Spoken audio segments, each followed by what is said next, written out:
आज हम बात करेंगे नदियों के जो महत्वपूर्ण क्वेश्चन हैं उनके बारे में। तो नदियों के जितने भी महत्वपूर्ण क्वेश्चन हैं वो आपके इस सिंगल वीडियो से कवर हो जाएंगे। सब मैंने क्वेश्चन में बताया। गंगा नदी की जो सहायक नदियाँ कौन कौन सी हैं, कहाँ मिलती हैं, विश्व का सबसे बड़ा डेल्टा कौन है, मकर रेखा, कर्क रेखा और जो विषुवत रेखा को है, इन पे जो नदी 2 बार काटती है वो कौन सी नदियाँ हैं, कहाँ से निकलती हैं, बंगाल की खाड़ी में कौन सी नदियाँ गिरती हैं, अरब सागर में कौन सी नदियाँ गिरती हैं, और जो सिंधु नदियाँ हैं उनका सही क्रम क्या है, किस क्रम में वो लगी हैं, या इन नदियों का कितना प्रतिशत पानी पाकिस्तान को जाता है और कितना प्रतिशत पानी भारत को मिलता है, कौन कौन सी नदियाँ हैं, इनके सब क्वेश्चन मैंने कवर किए हैं। तो सबसे पहले बात करते हैं गंगा नदी तंत्र की। तो जो गंगा नदी है वो उत्तराखंड के गंगोत्री ग्लेशियर, अलकनंदा और भागीरथी नामक धाराओं से मिलकर बनी है। रामगंगा उत्तराखंड से निकलती है। गोमती पीलीभीत के दलदली क्षेत्र से निकलती है। ये आपके पूछे जाएंगे कहाँ से कौन सी नदी निकलती है और कौन सी सहायक नदियाँ नहीं हैं। ऑप्शन में दिया हुआ गंगा नदी तंत्र का कि कौन सी नदी नहीं है। तो आपकी जो इन नदियों में जो मैंने बता रहा हूँ उनमें से आप देख लीजिएगा, जो नदी नहीं इसमें दी वो गंगा नदी तंत्र की नहीं होगी। घाघरा नदी जो है बिहार छपरा से निकलती है। गंडक नदी जो है नेपाल की पहाड़ियों से निकलती है। कोसी नदी जो है नेपाल हिमालय से निकलती है। ये बिहार का शोक भी कहा जाती है। जो कोसी नदी है बिहार के शोक के नाम से भी जानी जाती है। यमुना नदी यमुनोत्री ग्लेशियर से निकलती है और ये जो है सबसे प्रदूषित नदी है। चंबल नदी जो है शिवालिक की पहाड़ियों से निकलती है। बेतवा नदी भोपाल के निकट जो पहाड़ियाँ हैं वहाँ से निकलती है। केन नदी विंध्य पर्वत से निकलती है। सोन नदी अमरकंटक से निकलती है और दामोदर जो है छोटा नागपुर से निकलती है। इसको बंगाल का शोक कहा जाता है। प्लस एक विलुप्त नदी कई बार पूछी जाती है, सरस्वती नदी जो है वो विलुप्त नदी है। और नर्मदा जो है पश्चिम बंगाल की अमरकंटक चोटी से निकलती है। तो ये जो है सहायक नदियां हैं गंगा नदी तंत्र की। अब हम देखते हैं कि गंगा की जो सहायक नदियां उनका संगम कहाँ कहाँ होता है, कौन सी नदी कहाँ पर मिलती है। देवप्रयाग में जो है अलकनंदा नदी मिलती है। इलाहाबाद में यमुना नदी मिलती है। छपरा में घाघरा और हाजीपुर में जो है गंडक नदी। कन्नौज में रामगंगा मिलती है। गाजीपुर में गोमती मिलती है। पटना में सोन नदी। भागलपुर में कोशी और मालंदा में महानदी मिलती है। ये गंगा नदी की सहायक नदियाँ मिलती हैं। गंगा नदी के जो सहायक नदियाँ उनका उद्गम स्थान हमने आपको बताया है। गंगा नदी से अगर आपका क्वेश्चन बनता है तो यहाँ से कवर हो जाएगा। अब हम बात करते हैं कि मकर रेखा को कौन सी नदी 2 बार काटती है। लिम्पोपो नदी जो है मकर रेखा को 2 बार काटती है, दक्षिण अफ्रीका में है। क्वेश्चन कई बार पूछा गया है, बहुत इंपॉर्टेंट क्वेश्चन है। कर्क रेखा को 2 बार कौन सी नदी काटती है। माही नदी काटती है, भारत में है, विंध्याचल पर्वत से निकलती है, अरब सागर में गिरती है। आपसे पूछा सकता है कि माही नदी कहाँ से निकलती है, विंध्याचल पर्वत से निकलती है और इसकी विशेषता है कि कर्क रेखा को 2 बार काटती है, भारत में ही है। विषुवत रेखा को 2 बार जो नदी काटती है वो कांगो या जायरे नदी है, दक्षिण अफ्रीका में ही है। इनसे कई बार क्वेश्चन पूछे गए हैं। इसी तरीके से बात करते हैं जो यांगसी नदी है, एशिया की पहली सबसे लंबी नदी है। तिब्बत के पठार से निकलती है, चीन के सागर में ये गिरती है। तिब्बत का पठार जो है विश्व का सर्वाधिक ऊंचाई वाला पठार है। इसी को संसार की छत से भी जाना जाता है। तिब्बत के पठार को ही पामीर का पठार कहते हैं। ये जो क्वेश्चन है आपके मकर रेखा, कर्क रेखा या विषुवत रेखा से, इससे कई बार क्वेश्चन पूछे आते हैं, आपके बहुत महत्वपूर्ण क्वेश्चन बनते हैं। फिर यांगसी नदी से भी और ये तिब्बत के पठार से भी क्वेश्चन कई बार पूछे गए हैं, यहाँ से आपके ये कवर हो जाएंगे। अब हम बात करते हैं होंगाओ नदी जो है एशिया की दूसरी सबसे लंबी नदी है, जो कुनलू पर्वत से निकलती है। पीली नदी के नाम से भी जानी जाती है। इसे चीन का शोक भी कहते हैं और विश्व की सबसे विश्वासघाती नदी के नाम से भी जानी जाती है। हमने आपको बताया यांगसी नदी जो है एशिया की सबसे लंबी पहली नदी है और होंगाओ नदी जो है ये दूसरी नदी है। जो यांगसी नदी है वो तिब्बत के पठार से निकलती है और जो होंगाओ नदी है वो कहाँ से निकलती है, कुनलुन पर्वत से निकलती है। इसे पीली नदी के नाम से भी जानते हैं। फिर पश्चिम बंगाल का शोक जो है दामोदर नदी को कहते हैं। बिहार का शोक हमने आपको बताया था, जब गंगा नदी तंत्र हम आपको बता रहे थे उसमें बताया था कि कोसी नदी है जो अधिक मोड़ है, इसके कारण ये जो है बिहार का शोक के नाम से जानी जाती है। शारदा, घाघर या सरसू एक ही नदी के नाम है। ये गंगा नदी तंत्र की एक नदी है। पश्चिम की ओर बहने वाली नदियां पूछी जाती हैं। नर्मदा और ताप्ती जो नदियां हैं ये पश्चिम की ओर बहने वाली नदी हैं। सिंधु नदी तंत्र का समझौता कई बार पूछा जाता है कि कौन सी नदियों का 80% पानी भारत को मिल रहा है और 80% पानी पाकिस्तान को मिल रहा है। तो जो सिंधु, झेलम और चिनाब जो नदी हैं वो 80% पाकिस्तान को पानी मिलता है इसका और 20% इंडिया को मिलता है। रावी, सतलज और ब्यास है इसको 80% भारत को मिलता है, 20% पाकिस्तान को। ये समझौता जो है 1960 में हुआ था। अब कई बार क्वेश्चन पूछा गया है कि बांग्लादेश में गंगा को किस नाम से जाना जाता है। बहुत बार क्वेश्चन पूछा गया है। तो बांग्लादेश में जो गंगा को पद्मा नाम से जाना जाता है। सुंदरबन डेल्टा या विश्व का सबसे बड़ा डेल्टा कौन सी दो नदियां बनाती हैं? गंगा और ब्रह्मपुत्र जो ये नदियां हैं ये जो है विश्व का सबसे बड़ा डेल्टा बनाती हैं। सुंदरबन डेल्टा जो नाम पड़ा है यहाँ पे सुंदरी नामक एक पादप है उसके नाम पे ये सुंदरबन डेल्टा का नाम पड़ा है। आपसे पूछा जा सकता है। और फिर जो नेशनल पार्क इसको जो डेल्टा है उसको कब घोषित किया गया? 1984 में नेशनल पार्क के रूप में इसको घोषित किया गया है। प्लस इसके आपको कई बार क्वेश्चन पूछे जाते हैं कि जो देवप्रयाग है या कर्णप्रयाग है या रुद्रप्रयाग है इसमें कौन सी नदियों का मिलन होता है या संगम होता है? तो अलकनंदा और भागीरथी का जो संगम है देवप्रयाग में होता है। क्वेश्चन आपसे पूछा सकता है, कई बार पूछा भी गया है।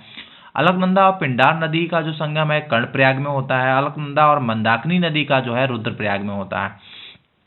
प्लस आपसे पूछा जा सकता है कि अलकनंदा जो नदी है उसके किनारे कौन सा मंदिर है? तो बद्रीनाथ का जो मंदिर है अलकनंदा जो नदी है उसके किनारे है और मंदाकिनी नदी के किनारे जो है केदारनाथ मंदिर है। फिर एक सबसे महत्वपूर्ण क्वेश्चन है कि सोन नदी जो है उत्तर भारत की ओर बहने वाली अकेली नदी है। अगर आपसे पूछा जाए कि उत्तर भारत की ओर बहने वाली अकेली नदी कौन सी है तो सोन नदी जो है उत्तर भारत की ओर बहने वाली अकेली नदी है। केदारनाथ से रुद्रप्रयाग के मध्य बहने वाली जो नदी है मंदाकिनी नदी है। केदारनाथ से रुद्रप्रयाग के मध्य बहने वाली नदी मंदाकिनी नदी है। फिर सिंधु नदी की जो प्रमुख 5 सहायक नदियां हैं उसके बारे में हम देख लेते हैं। चेनाब, सतलज, रावी, ब्यास और झेलम। चेनाब जो है हिमाचल प्रदेश के K12 दर्रे लारा दर्रे से निकलती है। सतलज जो है तिब्बत में जो राक्षस ताल है वहां से उद्गम स्थान है इसका। रावी और ब्यास का रोहताक दर्रे से है और जो झेलम नदी है वो वेरीनाग से निकलती है। अगर इसी में पूछा है कि सिंधु नदी तंत्र की सबसे बड़ी नदियां कौन सी हैं तो चेनाब और सतलज जो है सबसे बड़ी नदियां हैं इनकी। फिर जो सिंधु नदी कहाँ से निकलती है? बावलपुर से निकलती है या बावलपुर में इसे पंचनद नदी कहते हैं। अब हम देखते हैं कि जो इनका क्रम पूछा जाता है क्रम क्या है। सहायक नदियां जो हैं इसकी झेलम पहले आएगी, फिर चेनाब आएगी, फिर रावी आएगी, फिर ब्यास आएगा, फिर सतलज नदी आएंगी। इनके क्रम है। हमने इस वीडियो में जो महत्वपूर्ण क्वेश्चन थे वो मैंने कवर किए हैं और यहाँ से जो नदियों से क्वेश्चन अगर आपका बनता है तो यहाँ से उम्मीद है कि पूरे क्वेश्चन आपके कवर हो जाएंगे और मैंने जो महत्वपूर्ण बिंदु थे वही इसमें कवर किए हैं। फिर भारत का सबसे ऊंचा बांध जो है भाखड़ डैम सतलज नदी पर बना है। भारत की जो सबसे लंबी नदी है गंगा है। गंगोत्री उत्तरकाशी से मैंने बताया था आपको कि गंगा नदी तंत्र हमने पूरा बताया था जो सबसे लंबी नदी है। गंगा एवं ब्रह्मपुत्र की संयुक्त जलधारा, कई बार क्वेश्चन पूछा गया कि जो गंगा और ब्रह्मपुत्र की संयुक्त धारा उसको क्या कहते हैं? मेघना नाम से जाना जाता है। और ये ब्रह्मपुत्र नदी कहाँ से निकलती है? मानसरोवर के झील से निकलती है तिब्बत में। भारत की लवण नदी जो है लूनी नदी है। भारत का सबसे अधिक नौगम्य नदी कौन सी है? गंगा और ब्रह्मपुत्र है, पूछी जाती हैं। हमने आपको बताया कि भारत का सबसे बड़ा डेल्टा कौन सी बनाती है? गंगा और ब्रह्मपुत्र बनाती है। ब्रह्मपुत्र नदी विश्व का सबसे बड़ा नदी द्वीप माजुली का निर्माण करती है। अगर माजुली पूछा जाए तो कौन कौन सी नदियां निर्माण करती हैं जो द्वीप हैं? ब्रह्मपुत्र और नदी जो है विश्व का सबसे बड़ा द्वीप माजुली का निर्माण करती है। दक्षिण से उत्तर की ओर प्रभावित होने वाली नदी कौन सी है? बेतवा नदी है। फिर हमने बताया था कि सोन नदी जो उत्तर भारत की ओर बहने वाली अकेली नदी है। दक्षिण भारत की सबसे लंबी नदी कौन सी है? गोदावरी नदी का है। नासिक त्र्यंबकम महाराष्ट्र से निकलती है। प्रायद्वीप भारत की सबसे बड़ी नदी ब्रज नदी या बूढ़ी गंगा के नाम से गोदावरी नदी को जाना जाता है। कई बार क्वेश्चन आपसे पूछा गया, अगर पूछा जाए कि बूढ़ी नदी या बूढ़ी गंगा के नाम से किसको जाना जाता है तो गोदावरी नदी को बूढ़ी गंगा के नाम से जाना जाता है।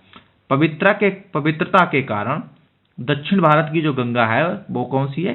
कावेरी है। कर्नाटक कूर्ग जिले से इसका उद्गम स्थान है। भागीरथी और अलकनंदा कहाँ मिलकर गंगा बन जाती है? देवप्रयाग में बन जाती है। हमने आपको बताया है कि दो नदियों का संगम हमने आपको देवप्रयाग, कर्णप्रयाग और रुद्रप्रयाग में आपको बताया है कि कहाँ कहाँ पे कौन कौन सी नदियों का संगम होता है। तो अलकनंदा भागीरथी नदी का संगम जो है देवप्रयाग में होता है। ऐसे ही अलकनंदा पिंडा नदी का कर्णप्रयाग में होता है। अलकनंदा और मंदाकिनी नदी का रुद्रप्रयाग में होता है।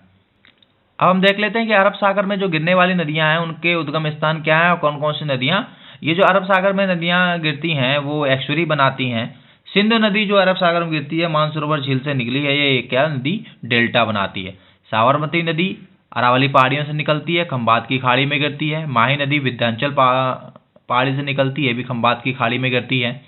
नर्मदा का उद्गम है अमरकंटक, अरब सागर में गिरती है, गुजरात की ये प्रसिद्ध नदी है और भ्रंश घाटी में बहती है। सरदार सरोवर बांध भी इस पे बना है इसे, और यहाँ पे धुआंधार जलप्रपात भी है। नर्मदा नदी की ये जितने इंपॉर्टेंट क्वेश्चन आपके बनेंगे वो मैंने इसमें सब कवर किए हैं। ताप्ती नदी बैतूल का पठार से निकलती है अरब सागर में, और उकई बांध यहाँ पे बना है, उकई बांध यहाँ इस पे बना है। जुआरी नदी जो है हेमद बरसेम से निकलती है, अरब सागर में गिरती है, गोवा की ये प्रसिद्ध नदी है। मादाई या मांडवी नदी जो है भीमगढ़ से निकलती है, अरब सागर में है, ये भी गोवा की एक प्रसिद्ध नदी है। यहाँ पे दूध जो सागर जलप्रपात स्थित है। शरावती जो नदी है सिमोगा से निकलती है, अरब सागर में गिरती है। भारत का सबसे ऊंचा जलप्रपात यहाँ पे बना है। भारत पूषा नदी या नीला नदी जो है अन्नामलाई से निकलती है, अरब सागर में गिरती है। केरल की यह मुख्य नदी है, आपसे पूछा जा सकता है कि केरल की मुख्य नदी कौन सी है, तो भारत पूषा नदी है, नीला नदी है। पेरियार नदी शिवागिरी पहाड़ियों से निकलती है, अरब सागर में गिरती है, शिवगिरी पहाड़ियों से निकलती है पेरियार नदी। पामा नदी जो है पुलाची मलाई की पहाड़ियों से निकलती है, अरब सागर में गिरती है। वेवनार झील स्थित है यहाँ पे। अब क्या हम देखते हैं कि जो बंगाल की खाड़ी में गिरने वाली नदियां हैं वो कौन कौन सी हैं, नदियां क्या बनाती हैं, डेल्टा बनाती हैं। अरब सागर में जो गिरने वाली नदियां क्या एक्चुअली बनाती हैं, सिंधु नदी जो है वो क्या है डेल्टा बनाती है, बाकी नदियां क्या है एक्चुअली बनाती हैं। हुगली नदी जो है गंगा की एक धारा है और ये सहायक नदी है। दामोदर नदी जो है विश्वासघाती नदी के रूप में जानी जाती है, हमने आपको पहले से बता चुके हैं, और ये छोटा नागपुर पठार से निकलती है। स्वर्ण रेखा नदी जो है रांची का पठार से है, और बैतराड़ी नदी जो है गुजरात की पहाड़ियों से निकलती है। ब्राह्मणी नदी जो है साउथ कोयसक से निकलती है, छोटा नागपुर से निकलती है। साउथ कोयसक जो है इसकी सहायक नदी है। महानदी जो छोटा नागपुर के पठार से निकलती है, उड़ीसा का शोक है ये नदी। अब हमने आपको इसमें जितने शोक वाले क्वेश्चन बनते हैं वो मैंने आपको सब इसमें बता दिए हैं। अगर कोई भी क्वेश्चन शोक से बनता है, शोक नदी के पूछा जाता है कि कौन सी नदी कहाँ का शोक, बिहार का शोक है, उड़ीसा का शोक बनाती है, तो हमने आपको बताया। फिर इसकी सहायक नदियाँ जो हैं वो भी हमने आपको इसमें बता दी हैं। और इस पे जो महानदी है वो हीराकुंड बांध इस पर स्थित है। जो रूसीकुलाय नदी है ये कछुए के लिए प्रसिद्ध है। याद रखिएगा कि अगर पूछा जाए कि कछुए के लिए कौन सी नदी प्रसिद्ध है तो क्या है, रूसीकुलाय जो नदी है कछुए के लिए प्रसिद्ध है। गोदावरी नदी जो है नासिक के पठार त्र्यंबकेश्वर से निकलती है बाएं। अब इसमें क्या सहायक नदी है, पेनगंगा है, वर्धा है, वेनगंगा है, प्राणहिता है, इंद्रावती है, शबरी है। और सिर्फ दाएं किनारे पे एक नदी इसकी सहायक है, मजीरा। आप इसको याद कर लीजिएगा दाएं किनारे वाली, बाकी जो पेनगंगा, बेनगंगा, वर्धा, प्राणहिता है, इंद्रावती है, शबरी है, ये क्वेश्चन आपसे पूछा जाता है कि गोदावरी नदी की सहायक नदी कौन सी नहीं है और या कौन सी मतलब दाएं किनारे की सहायक नदी है। तो मंजीरा आप याद कर लीजिए, बाकी पेनगंगा, वर्धा, वेनगंगा, प्राणहिता या इंद्रावती या शबरी जो नदी है ये इसकी क्या है, बाएं किनारे वाली सहायक नदियां हैं। जो कृष्णा नदी है ये महाबलेश्वर पहाड़ियों से निकलती है, एमपी के सतारा जिले से। इसमें क्या है, बाएं किनारे में क्या है, भीमा है, मूसली है, हैदराबाद में स्थित है। और दाएं किनारे में घाटप्रभा, मालपुरा और तुंगभद्रा या हंगरी, ये क्या है दाएं किनारे के, आपसे पूछी जा सकती हैं। पेन्नार नदी जो है नंदी दुर्ग से निकलती है, कर्नाटक में। बाएं किनारे कुंदर, चरावट्टी और पापगंगनी है बाएं किनारे, दाएं किनारे पर। ये जो दाएं बाएं किनारे हैं, किनारे से इसमें जब बहुत डीप क्वेश्चन पूछा जाएगा तो आपसे ये पूछा जाएगा, यहाँ पे आप इसको देख लीजिएगा। बाकी जो नॉर्मल क्वेश्चन बनते हैं नदियों से वो मैंने से आपको इंपॉर्टेंट करके बताए हुए हैं। आप 3-4 बार वीडियो देखेंगे तो आपको याद हो जाएगा। अगर नहीं याद हो रहा तो आप एक बार इसके शॉर्ट नोट बना लीजिए और जहाँ पे आप पढ़ रहे हैं उसमें चिपका लीजिए, आपको याद हो जाएगा। याद करने का तरीका जितने अच्छे तरीके से आप खुद बना सकते हैं उतने अच्छे तरीके से कोई भी आपको नहीं बता सकता और ना ही बना सकता है। आप अपना तरीका ईजाद करिए और याद करने का कोशिश करिए। कावेरी नदी जो है तालकपेरी से निकलती है, कर्नाटक कूर्ग जिले ब्रह्मगिरी पहाड़ियों के द्वीप में निकलती है। बाएं किनारे पे हेमवती है, सिमसा है, और दाएं किनारे पे कवानी और अमरवती है। यहाँ से क्वेश्चन दाएं बाएं किनारे का आप ध्यान रखिएगा। बेगई नदी जो है वर्षा नदी की पहाड़ियों से निकलती है, मीनाक्षी मंदिर है, ये दक्षिणतम नदी है। अगर आपसे पूछा जाए कि दक्षिणतम नदी कौन सी है तो बेगई नदी है। यहाँ से नदियों से जितने भी इंपॉर्टेंट क्वेश्चन आपके बनते थे वो मैंने इसमें सब कवर किए हैं, और उम्मीद है कि जो नदियों से अगर क्वेश्चन आपके बनते हैं तो इन जितने भी क्वेश्चन आपको बताए हैं वो यहाँ से क्वेश्चन बन जाएंगे। आप वीडियो आपको अगर पसंद आया हो तो लाइक करें, शेयर करें, कमेंट करें और सब्सक्राइब करें। धन्यवाद।